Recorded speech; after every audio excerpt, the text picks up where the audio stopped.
ഒൻപതാം ദിനത്തിലും പശ്ചിമേഷ്യ രക്തരൂഷിതം. ഇറാന്റെ ആക്രമണത്തിൽ ദുബായിൽ ഒരാൾ കൊല്ലപ്പെട്ടു. മിസൈൽ അവശിഷ്ടം കാറിലേക്ക് പതിച്ചാണ് പാകിസ്ഥാൻ പൗരൻ കൊല്ലപ്പെട്ടത്. സൗദിയിലും ബഹ്റൈനിലും വ്യോമാക്രമണം നടത്തി ഇറാൻ. ടെഹ്റാനിലെ എണ്ണ ശുദ്ധീകരണശാല ഇസ്രായേൽ ആക്രമിച്ചു. അതേസമയം ദക്ഷിണ ലെബനിലെ ഇസ്രായേൽ വ്യോമാക്രമണത്തിൽ 2 പേർ കൊല്ലപ്പെട്ടു. അനീന സതീഷുണ്ട് ഇന്റർനാഷണൽ ഡെസ്കിൽ നിന്നും വിശദാംശങ്ങൾ നൽകാൻ. അനീന, ദുബായിലടക്കം വ്യാപകമായ ആക്രമണങ്ങളാണ് കഴിഞ്ഞ മണിക്കൂറുകളിലും നടന്നത്. ഒപ്പം മറ്റൊന്ന്, ഈ ഇറാനും അമേരിക്കയും പരസ്പരം പഴിചാരുന്ന പ്രതികരണങ്ങൾ കൂടി രണ്ട് ഭാഗരുടെയും നേതാക്കളുടെ ഭാഗത്തു നിന്ന് വരുന്നുണ്ട്. എങ്ങനെയാണ് പുതിയ അപ്ഡേറ്റുകൾ?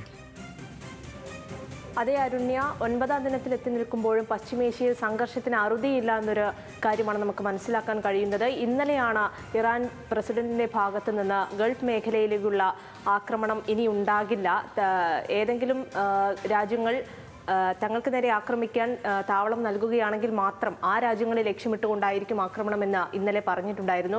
എന്നാൽ ആ ക്ഷമാപണം പാടെ തള്ളിയൊരു അവസ്ഥയാണ് ഇപ്പോഴുള്ളത്. ഇപ്പോഴും ഗൾഫ് മേഖലയിലേക്ക് ആക്രമണം തുടരുന്ന ഒരു സാഹചര്യമാണുള്ളത്. ഈ ഇറാന്റെ ആക്രമണത്തിൽ ഇന്ന് ദുബായിൽ ഒരു മരണം സ്ഥിരീകരിച്ചിരിക്കുന്നു. പാകിസ്ഥാൻ സ്വദേശിയാണ് മരിച്ചത്. അദ്ദേഹം ഓടിച്ചുകൊണ്ടിരിക്കുന്ന കാറിന് മുകളിലേക്ക് ഡ്രോണിന്റെ അവശിഷ്ടം പതിച്ചു എന്നാണ് മനസ്സിലാക്കാൻ സാധിക്കുന്നത്. അതുപോലെ തന്നെ ഇറാന്റെ 8 ഡ്രോണുകൾ തകർത്തതായി സൗദി അറേബ്യയും ഇറാന്റെ 12 മിസൈലുകൾ തകർത്തതായി ഖത്തറും ഇതിനോടകം അറിയിച്ചിട്ടുണ്ട്. ഈ ഗൾഫ് മേഖലയിൽ മാത്രമല്ല, ഇസ്രയേലിലേക്കും ഇറാൻ ആക്രമണം കടുപ്പിച്ചിരിക്കുകയാണ്. വടക്കൻ ഇസ്രയേൽ, ജെറുസലേം, ടെൽ അവീവ് എന്നിവിടങ്ങളിലേക്കാണ് ആക്രമണം നടത്തിയിരിക്കുന്നത്. ഈ ആക്രമണം നടത്തിയതായി IRGCയും സ്ഥിരീകരിച്ചിട്ടുണ്ട്. ഏതായാലും ഈ ഒരു സാഹചര്യം നോക്കുമ്പോൾ ഇറാൻ, അമേരിക്ക, ഇസ്രായേൽ സംയുക്ത ആക്രമണവും അതുപോലെ തന്നെ ഇറാന്റെ പ്രത്യാക്രമണവും ഇന്നും തുടരുന്ന ഒരു സാഹചര്യം തന്നെയാണുള്ളത്. ഇറാനിലെ ഇന്ധന ടാങ്ക് സംഭരണികൾക്ക് നേരെ ആക്രമണം നടത്തിയെന്ന അവകാശവാദവുമായി ഇസ്രായേൽ രംഗത്തെത്തിയിട്ടുണ്ട്. ഇത് മാത്രമല്ല, ഈ ലെബനനെ ഭീഷണിപ്പെടുത്തിക്കൊണ്ട് ഇസ്രായേൽ പ്രധാനമന്ത്രി ബെഞ്ചമിൻ നെതന്യാഹു ഇപ്പോൾ രംഗത്തെത്തിയിട്ടുണ്ട്. ഹെസ്ബുള്ളയെ നിരായുധീകരിക്കണമെന്ന ആവശ്യവും ഉന്നയിച്ചുകൊണ്ടാണ് ബെഞ്ചമിൻ നെതന്യാഹു ഇപ്പോൾ രംഗത്തെത്തിയിരിക്കുന്നത്.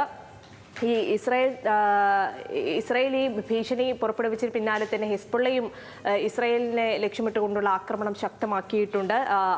ഇസ്രായേൽ നാവിക താവളത്തിന് നേരെ ഹെസ്ബുള്ള ആക്രമണം നടത്തിയിട്ടുണ്ട്. ഈ ഇസ്രായേൽ ആക്രമണത്തിൽ ഇന്ന് ലെബനനിൽ 2 മരണം കൂടി സ്ഥിരീകരിച്ചിട്ടുണ്ട്. കാഫ് റുമാനിലുണ്ടായ ആക്രമണത്തിലാണ് മരണമെന്നാണ് ആരോഗ്യ മന്ത്രാലയം ഇപ്പോൾ അറിയിച്ചിരിക്കുന്നത്. എന്തായാലും അമേരിക്ക ആക്രമണം കടുപ്പിക്കുകയാണെങ്കിൽ നേരിടാൻ ഇറാൻ തയ്യാറാണെന്ന് ഇതിനോടകം തന്നെ ഇറാൻ വിദേശകാര്യമന്ത്രി അബ്ബാസ് അരാക്ചി അറിയിച്ചിട്ടുണ്ട്. എന്തായാലും സംഘർഷത്തിന് യാതൊരു തരത്തിലുള്ള അയവുമില്ല.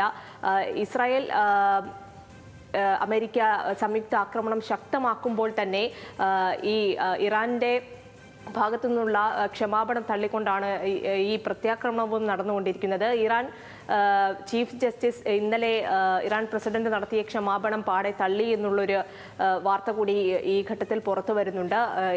ഈ പ്രസിഡന്റ് പറഞ്ഞ പോലെയല്ല, ഗൾഫ് മേഖലയിലേക്കുള്ള ആക്രമണം തുടരുമെന്നാണ് ഇറാന്റെ ചീഫ് ജസ്റ്റിസ് വ്യക്തമാക്കിയിരിക്കുന്നത്. അന്യ എന്തായാലും US വ്യോമതാവളങ്ങളെ ലക്ഷ്യമിട്ടാണ് ഗൾഫ് മേഖലയിൽ ഇറാൻ ഈ കഴിഞ്ഞ ദിവസങ്ങളിൽ ആക്രമണം നടത്തിയതെങ്കിലും അവിടെ വിവിധ രാജ്യങ്ങളിലെ പൗരന്മാർ കൊല്ലപ്പെടുന്ന സാഹചര്യത്തെ ഗൾഫ് രാജ്യങ്ങൾ വളരെ ഗൗരവത്തോടെ തന്നെയാണ് കാണുന്നതും.